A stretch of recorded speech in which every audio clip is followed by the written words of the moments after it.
get sick of fashion all the time. Why? It's just too intense, it's too much, it's too many collections.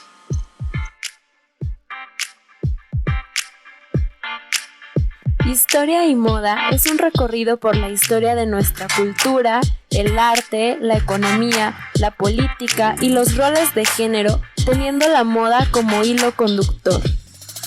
Este es un viaje para los curiosos, los apasionados, los detractores y todos los que quieran conocer el origen de los grandes sucesos y las pequeñas cosas que han tejido nuestra sociedad. Somos Diana y Ceci y te acompañaremos en este apasionante viaje.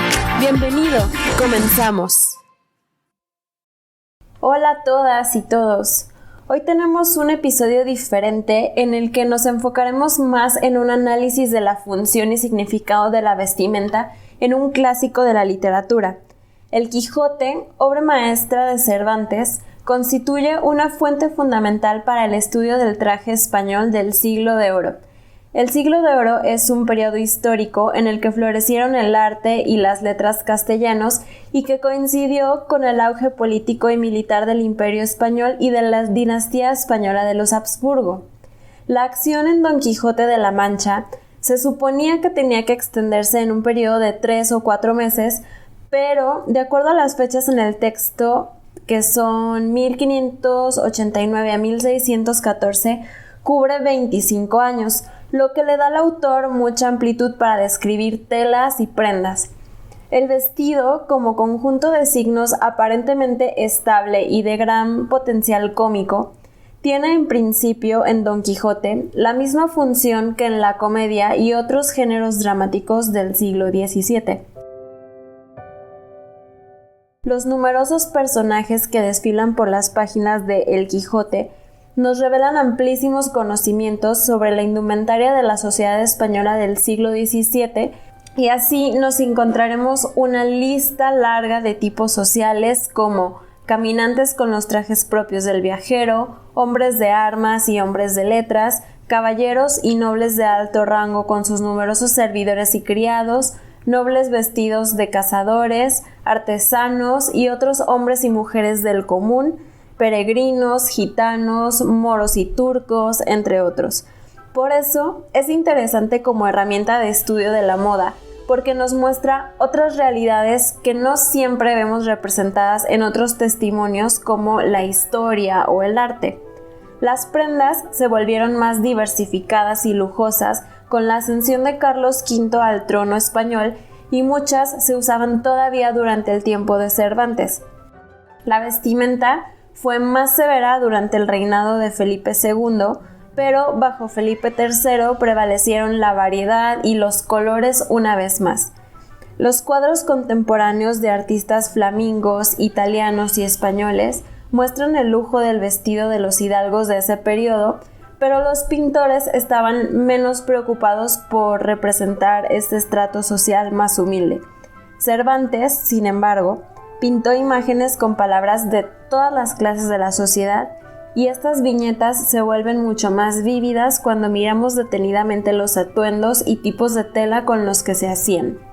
37 variedades de tela son mencionadas por el autor, entre las cuales sobresale el terciopelo, el satín, la sarga, la franela, la seda, el damasco, el lino, la palmilla, telas florentinas, tafeta y muchas variedades de encaje. Para entrar un poco más en el contexto de este episodio y de este libro, vamos a hacer un breve repaso. El ingenioso hidalgo Don Quijote de la Mancha, de Miguel de Cervantes Saavedra, escrito en 1605, narra las aventuras de Alonso Quijano, un hidalgo pobre que de tanto leer novelas de caballería acaba enloqueciendo y creyendo ser un caballero andante, nombrándose a sí mismo como Don Quijote de la Mancha. La representación de la vestimenta en los libros de caballería es una constante fundamental para entender el papel que desempeña cada personaje. Los trajes se han de acomodar con el oficio o dignidad que se profesa. La ruptura que supondría el pasarlo por alto crearía un conflicto que podría provocar desconcierto o burla. Es esta última la que se busca en el Quijote cuando su protagonista no se ajusta a las normas del decoro. En una época en la que el poder de la indumentaria simboliza al propio individuo que la porta, el héroe de Cervantes lleva por nombre una de las piezas de la armadura que sirve para proteger el muslo. Así es, el Quijote es una pieza de la armadura que justo va en el muslo. Esta relación del nombre con su significado pretende darle un carácter decididamente europeo, cristiano, caballeresco y sobre todo militar. La identidad del héroe se construye así de acuerdo con ese paradigma. Se debe recordar que esta obra siempre se consideró cómica y es una parodia de muchos libros de caballería de la época como Amadís de Gaula, Olivante de Laura, Belianís de Grecia y Palmerín de Olivia.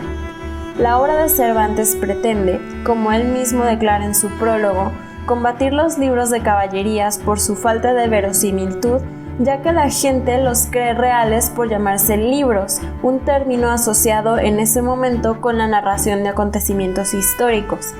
Para burlarse de esa inverosimilitud, se sirve de su protagonista, Don Quijote, cuyos intentos de emulación de las hazañas narradas serán vanos en el mundo real por el que deambula. Como todo caballero con una misión, sus intenciones son ayudar a los pobres y desfavorecidos y lograr el amor de la supuesta Dulcinea del Toboso, que es en realidad una campesina llamada Aldonza Lorenzo. Hago aquí un paréntesis y una indicación de spoiler alert, porque quien no haya leído el libro, pues aquí les vamos a contar el final. Cierro paréntesis. En la obra, la vestimenta le da identidad a los personajes. Tenemos numerosas veces expresiones del tipo: vestido como labrador. En el traje parecía mora. En su traje mostraba ser cristiano venido de tierra de moros. Sabíamos que estabas en Argel por las señales y muestras de tus vestidos. Vestido como mozo de mulas. Por ella me puse en este traje, mudando el traje de bandolero en el de un labrador, mujer y cristiana, y en tal traje, en este hábito de peregrino, un hermoso macebo vestido a la romano. El atuendo va en función de la profesión.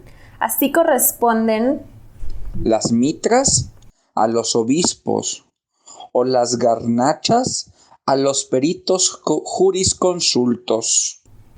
El hidalgo Alonso Quijano también viste como corresponde a una persona sin mucha riqueza.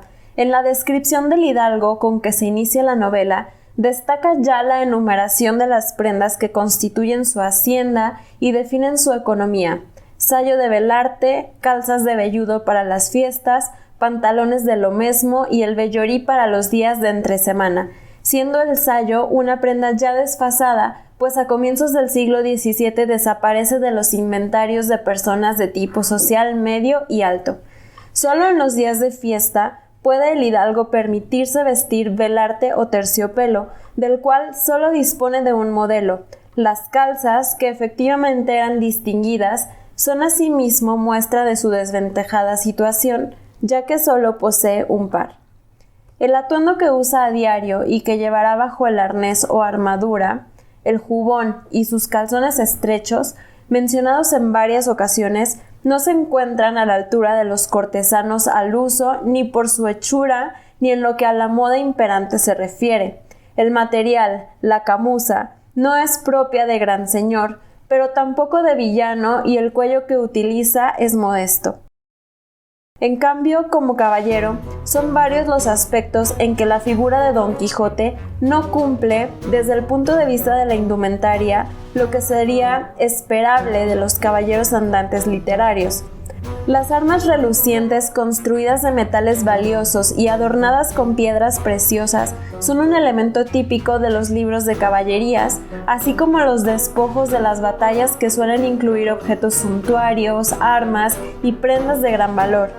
Los regalos de prendas por parte de reyes y poderosos como muestra de agradecimiento son frecuentes. Tampoco faltan los dones que las enamoradas entregan como recuerdo de amor, ni los recibimientos al entrar en ciudades a las que la fama del héroe ha llegado y en las que todos visten sus mejores galas para honrar al caballero. Cervantes, buen conocedor de los libros de caballerías, presenta al protagonista en todas estas situaciones, si bien es cierto que no sigue la ortodoxia del género, sino que ofrece una visión paródica de ellas. Don Quijote, al querer emular las proezas de sus héroes, ha de adoptar su apariencia. Sin embargo, sus pretensiones caballerescas inverosímiles se ven corroboradas por la carencia de medios con los que cuenta y la imposibilidad de llevar a cabo aventuras inexistentes. Caballero, llamamos a aquel que tiene de 20,000 maravedís arriba, porque este tal puede sustentar caballo y acudir con sus armas y salir a servir al rey. Las armas, por representar la profesión del caballero de manera explícita, son elemento que merece mayor atención en las descripciones de indumentaria caballeresca. Cuando se trata de transformar a un personaje de una clase inferior a una superior, la novela recurre a un estilo grotesco y exagerado de los géneros cómicos breves. La descripción de las armas de Don Quijote es explícita en cuanto al tipo y la calidad. Don Quijote prepara sus armas tomadas de orín y llenas de moho, y de cartones hizo un modo en media celada. La armadura, de por sí desigual y obsoleta, resultará cada vez más grotesca a medida que se compone de objetos peregrinos como el tronco de un árbol o la bacía del barbero, y la figura de Don Quijote sufre así un proceso de deformación que se basa en la adición de accesorios grotescos. El atuendo de Don Quijote se convierte en fuente inagotable de burla y con armas o sin ellas su apariencia será siempre singular. El mismo proceso degenerativo que se observa en su figura armada se observa en su apariencia semidesnuda, y numerosas son las escenas en las que se nos presenta el personaje en un reducido atuendo provisional, tan exótico como ridículo, que denota la clase y el rango que hereda. La satisfacción que Don Quijote, ante la media celada, que es el casco o yelmo, con apariencia de celada entera, compuesta de papelón como si se tratara de manualidades, ya nos indica la falta de rigor en su papel. Cabría aquí recordar la frase de Sancho: Nunca los cetros y coronas de los emperadores farsantes fueron de oro puro, sino de oropel y hoja de lata. Don Quijote será un farsante que adopta la figura de caballero. La espada ya no es una joya que maraville con una vaina ricamente labrada en seda y oro, sino que Don Quijote aparece con un tronco o lanzón. Tampoco le preocupa carecer de armas blancas para ser caballero novel, y determina Don Quijote limpiarlas de manera que lo fuesen más que un armiño. El héroe de Cervantes es irreverente, pues cabalga sin espuelas al atacar a los disciplinantes cuando apretó los muslos a Rocinante, porque espuelas no las tenía. Hay que señalar aquí que la parodia de Cervantes no afecta solo al vestuario, sino a otras cuestiones como el aspecto físico del héroe, su infancia, su comienzo en las armas, a los que se pueden añadir otros como la liberalidad del caballero, su riqueza, su montura, etc. Continuando con la obra, Don Quijote decide nombrar a Sancho Panza, un empleado suyo, su escudero. Uno de los ejes del Quijote es el contraste cómico entre las aspiraciones de ascenso social de las clases bajas y los medios, o sea, su carencia para lograrlas. Sancho Panza es el mejor exponente de tal contraste. Sancho vestía como todos los labradores manchegos de la época, aquellos labradores cuyo estado no podía ser más pobre, miserable y abatido, que hasta el nombre sonaba mal. Tal es la identificación entre el traje y la persona, que se da en el diálogo un uso extendido mediante el cual el individuo es comparado a través de un proceso metafórico en su esencia o materialidad corpórea con la tela y partes de su vestido. Así, por ejemplo, en una de las recriminaciones que Don Quijote le hace a Sancho en casa del duque, se expresa del modo siguiente: ¿Por quién Dios es, Sancho? Que te reportes y que no descubras la hilaza de manera que caigan en la cuenta de que eres de villana y grosera tela tejido. Uno de los ejemplos más relevantes a este respecto lo constituyen los comentarios de Teresa Panza ante la propuesta de Sancho de casar altamente a Mari Sanchica. La labradora, que ha interiorizado el principio de inmovilidad propio de la sociedad barroca, responderá con palabras que recurren sobre el motivo del vestido, el cual, a modo de metáfora, define a la persona. Eso no, Sancho. Casarla con su igual, que es lo más acertado, que si los suecos la sacáis a chapina y de saya para de catorceno a verdugado y saboyana de seda, y de un marica y un tú a un doña y tal señoría, no se ha de hallar la muchacha, y a cada paso ha de caer en 1000 faltas, descubriendo la hilaza de su tela vasta y grosera. El atuendo de la pareja que forman Sancho y Teresa Panza, pertenecientes a clase inferior de labradores, es descrito mediante trazos diversos a lo largo de la obra. El sayo de Teresa denota la bajeza de su rango, en tanto que se aprecia cierta similitud respecto a la realidad de las costumbres de esta clase rural.